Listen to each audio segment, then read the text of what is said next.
What is up, everybody? You're very welcome along to LeedsBros. Hope everybody is keeping and doing well. And we've got a bit of good news. Eventually, Harry Gray has put pen to paper and signed his first professional contract at Leeds United. After us being so worried last week, he did the blackout on his Instagram.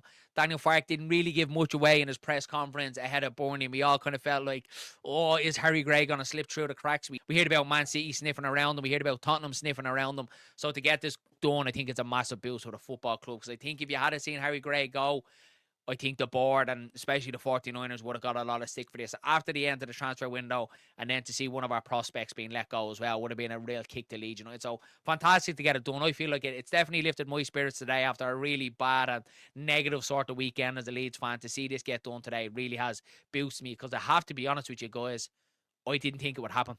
I thought we were going to get bad deals. I did think he was going to go to Man City or Tottenham. So surprised that it has got done and absolutely over the moon. So we'll go through the article together, guys. So really fantastic day to see this get done. So let me share my screen there for you. Here we go. So Harry Gray signs first professional contract. So highly rated striker signs long-term deal.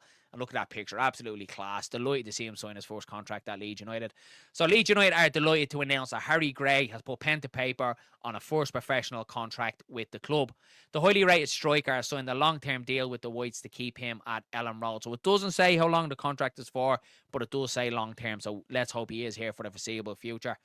So it says Gray made a senior debut for his boyhood club on the day of promotion back to the Premier League was sealed during the last campaign, featuring off the bench in a 6-0 victory over Stoke City, aged just 16.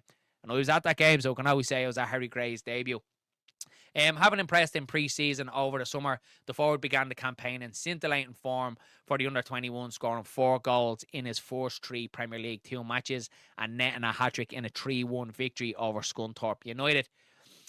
This season at senior level, Gray has appeared on the bench in the Premier League and League Cup and continues to gain experience in and around the first team squad. The 17-year-old also has received international recognition, having been called up to the England under-18s, which is absolutely class for him. Everyone at Leeds United would like to congratulate Harry on signing his first professional contract, and we look forward to seeing him develop over the coming seasons. And I do too. It's absolutely class, lads, to see this get done, and it does. Like what the thumbnail says, it continues on that Gray dynasty, doesn't it? And it keeps that chain of Gray and Leeds United linked together.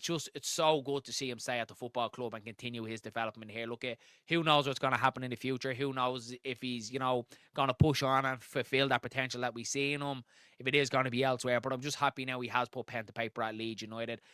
To be honest, look, are we going to see him get much minutes in the Premier League this season? I don't think so. I think obviously his minutes in the first team squad is going to be limited. But when it does come to FA Cup matches, I'm hoping we do get probably one of them lower end teams, and you might see Harry Gray feature then for his first game then for Leeds United after signing his first professional contract. So really good news for us. Delighted that it's got done, and hopefully this kind of kickstarts him, and hopefully it's just going to be an upward trajectory straight into the first team for Harry Gray. And better not leave like his brother Archie did. Stay at Leeds United. You hear me, Harry, if you're watching this.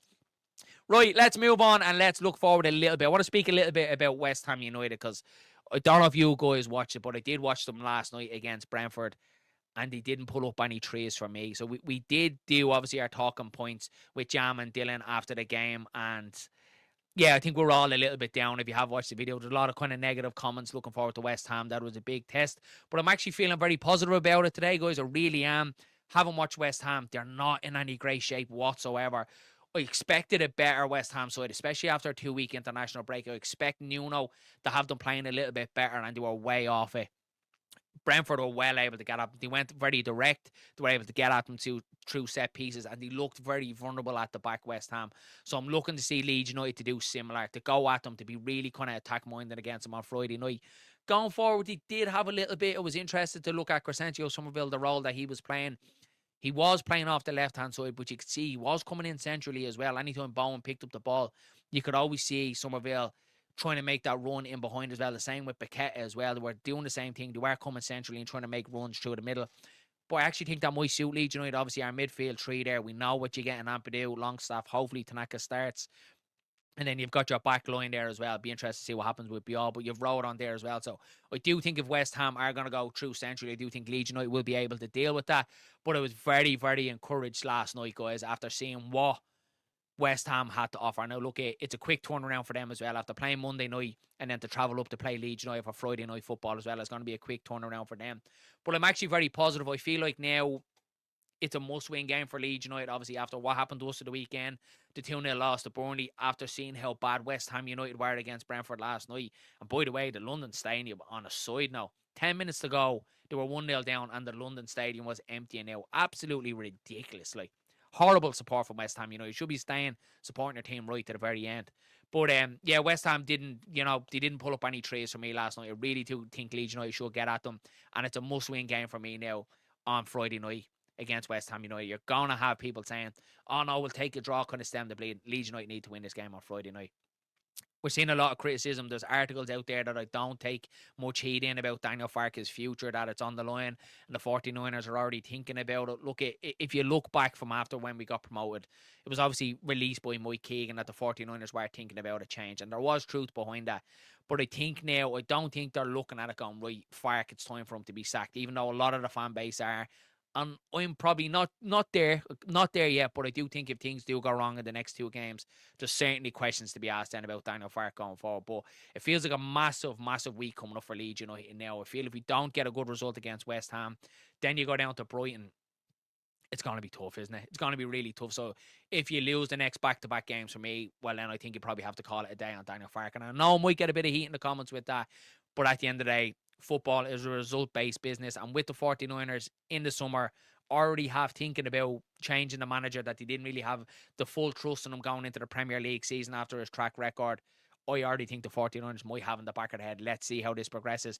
And if results don't go right over the next two games, you could see Daniel Farke getting his marching orders. But, I'm going to be positive. I believe Leeds United are going to get a result on Friday night. I believe Daniel Farke can turn it around. I want him to be a little bit more flexible in games. I did give him a little bit of credit before the Bournemouth game that he was showing a little bit of flexibility, and it's just completely reverted back against Spurs. We're very inflexible against Burnley as well, lads. We were so inflexible.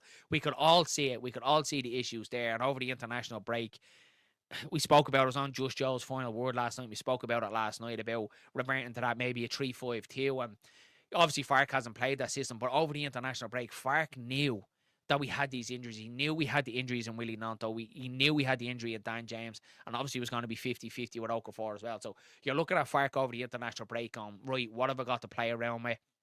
And really tweaking it to the 3-5-2 isn't that much of a tweak away from the 4-3-3. You're literally just playing with your wing backs further higher up, and you're getting someone in around Calvert-Lewin, which I think is massive. So Calvert-Lewin, for me, he can't do any more than what he's doing. Look, he can put the ball in the back of the net. But against Burnley and against Spurs, his hold of play was absolutely fantastic. He's working the back line. He's doing everything he possibly can. I just don't think we're getting bodies in and around him enough. So I would advocate to try and get someone up there behind him, whether you're going to go with a two, Mecha in and around them, or Pirro in and around them. I'd like to see someone a little bit further forward. Or if Farke wants to stay with the 4-3-3, I'd like to see our long staff get up a bit closer to give Calvert-Lewin a little bit more support, because I feel like we haven't done that. But definitely a bit of positives, obviously, where Harry signing his contract today. West Ham not looking in great shape. I do believe Leeds United can turn it around, though. I was a little bit negative. Look, but that's football, isn't it? We're just so fickle, and a day can change your opinion. But we just have to believe, don't we? At the end of the day, if the Leeds United manager doesn't do well, ultimately then it means Leeds United not doing well. So we all have to believe. We all have to be positives. But I want your thoughts in the comments below, guys. I want to know what you think about Harry Gray signing his first professional contract. Are you happy with that one? And then I also want to know, the big question is, how do you think it's going to go with Daniel Farke? It obviously feels like a massive period coming up for Leeds United. Do you think Daniel Farke can get the job done and keep his job at Leeds United? So, nice quick one for me. Wasn't expecting to jump on tonight, but said I'll jump on and have a chat with you guys. So that's it for me, guys. Don't forget to drop a like on the video. And, of course, if you're new here, we would love you to hit that subscribe button. So mind yourselves, mind each other. Catch you in the next one.